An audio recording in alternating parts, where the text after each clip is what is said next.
Jadi makanya dia gampang terancam punah karena perburuan dan kesempatan dia untuk berkembang biak nggak seimbang gitu. Ya, circumstances ini sedikit beda karena Mawar ini sudah teman, benar-benar teman sama Pak One ini sudah hampir 20 tahun.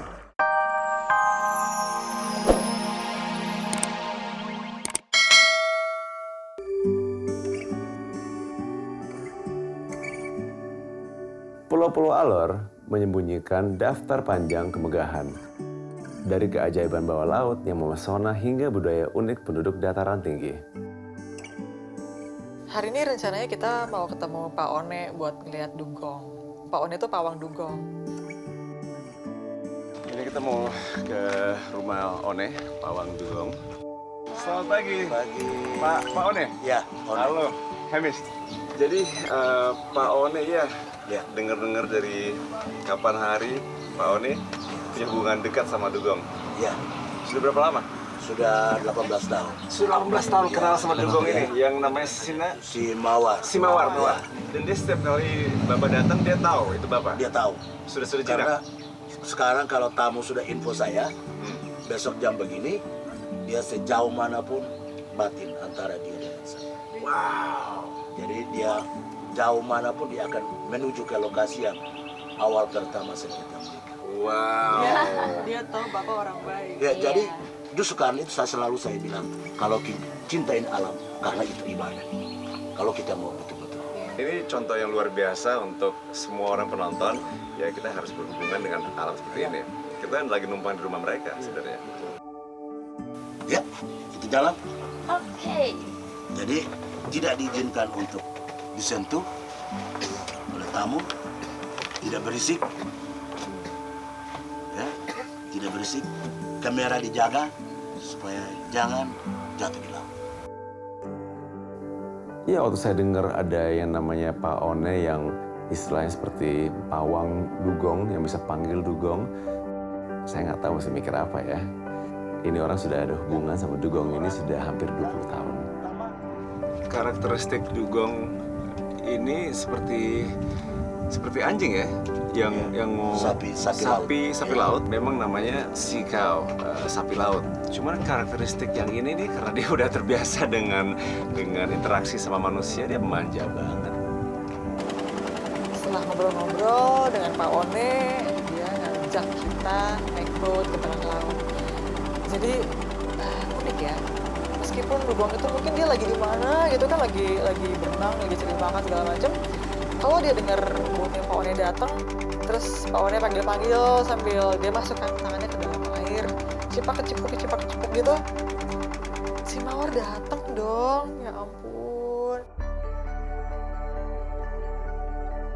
Dia tuh maksudnya mamalia kan, mamalia dia beranak, bukan bertelur, nggak kayak ikan gitu yang sekali bertelur banyak ratusan ribuan gitu. Jadi makanya dia gampang terancam punah karena perburuan dan kesempatan dia untuk berkembang biak nggak seimbang gitu. Ya, circumstances ini sedikit beda karena Mawar ini sudah teman, benar-benar teman sama Pak One ini sudah hampir 20 tahun. Pak One ini sudah kenal sama anaknya Mawar. Dipanggil dia langsung datang, langsung jinak, langsung tiduran di tangannya. Dan ini unik. Ini unik dan ini bukti kalau hubungan manusia dengan binatang liar itu sebenarnya innocent. Karena kita tinggal di satu rumah bersama. Ini special case. Ya, Pak One sentuh dan bisa megang dia, tapi ini sudah 20 tahun lebih. Jadi untuk semua penonton, tolong jangan megang apapun di laut, termasuk dugong, spesies apapun tidak boleh dipegang. Cuman karena dia sudah kenal sama Bapak One, ya ini situasi yang sedikit beda, senario yang beda. Pak, terima kasih. Kenalin ke yang namanya Mawar. Cantik banget tuh dugong. Tadi sih terharu banget loh lihat itu. Sejinak itu, senurut itu sama Pak One, senario yang sangat spesial. Ada harapan mungkin untuk ke depan bagaimana kita harus menjaga Ya, lautan? jadi intinya bahwa kita jaga laut, kita akan sejahtera. Kalau kita cinta laut, kita akan sejahtera. Spesialis dugong, Tapi bukan hanya dugong, semua spesies kita harus jaga. Tapi hari ini sangat spesial, ini bukti ya kita tinggal bersama sama binatang-binatang di bumi ini. Sebenarnya situasi kayak gini jarang ya kita temukan. Dan ini ya saya rasa penting loh untuk penonton bisa experience, bisa belajar dari Pak One ini. Dan ya ini nggak diajarin di sekolahan. Jadi ya kita sebagai tim kita senang bisa explore dan jaga Indonesia.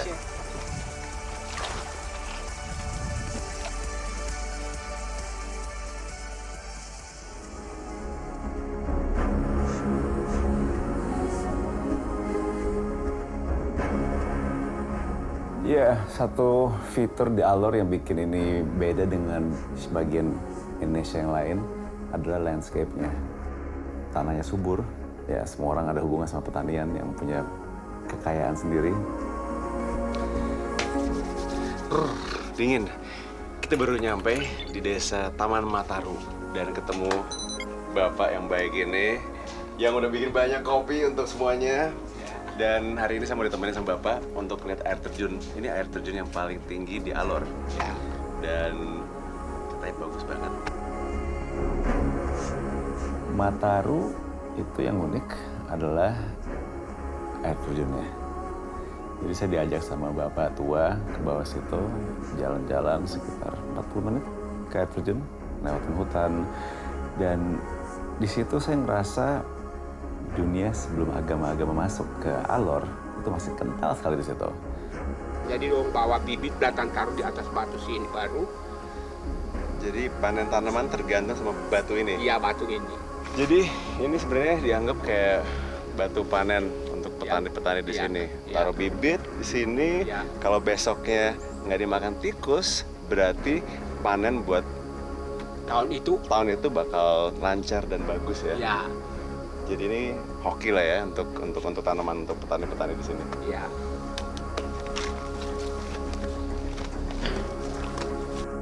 Ya saya senang dikasih tahu sama bapak tua, dicerita sama bapak tua, dan itu yang kita harus jaga.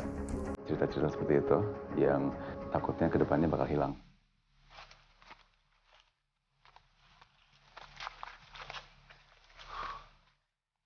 Ini baru jalan setengah jam, hampir 40 menit. Baru bisa mulai dengar air terjunnya dari sini ya. Udah mulai keras ya suaranya. Udah mulai dekat berarti. Ayo kita lanjut. Sebelum dimakan nyamuk, ayo. Selama trekking ke bawah, aku bisa appreciate semua tumbuhan-tumbuhan di situ. Dan itu daerah subur banget. Udah nyampe kita. Pelan-pelan ke bawah sini sambil bapak cerita banyak mitos-mitos, cerita-cerita yang mystical, mungkin dari keturunan dari nenek moyang. Ya. Setiap batu itu ada artinya, pohon ada sejarahnya dari ratusan tahun sebelum kita ada di sini. Jadi seru perjalanan ke sini, banyak cerita ya. Banyak cerita, banyak apa ya? Yang aku suka tuh itu benar-benar kelihatan kayak sebelum agama masuk ke sini kan rata-rata orang itu masih animis, masih hormat sekali sama alam, sama the land, the nature. So ya ini buktinya ini Indonesia, ya. Ini yang kita explore dan ini yang kita harus jaga. Itu hari yang sangat berwarna buat saya. Ya, saya ngerasa itu sangat indah karena tidak banyak perubahan dalam ratusan tahun ini.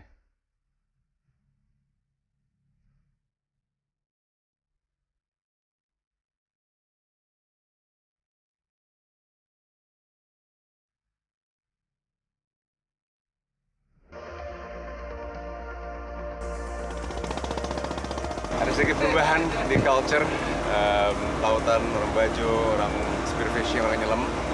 Kan dulunya semua pakai kacamata yang dibikin dari kayu sama gelas. Ya sekarang udah transisi ke mask, sama goggles. Bagus, positif, nggak negatif sama sekali. Cuman sejarah udah mulai hilang nih, udah mulai modern. Jadi makanya aku nanya tentang gogglesnya dia tadi. Ajak spearfishing sama lokal tuh paling bener tuh. Dia tahu spot-spotnya, mansur, dan dia baik banget. Spirganya dipinjamin nggak bawa apa-apa kan. Visibility di sini itu bening jernih banget.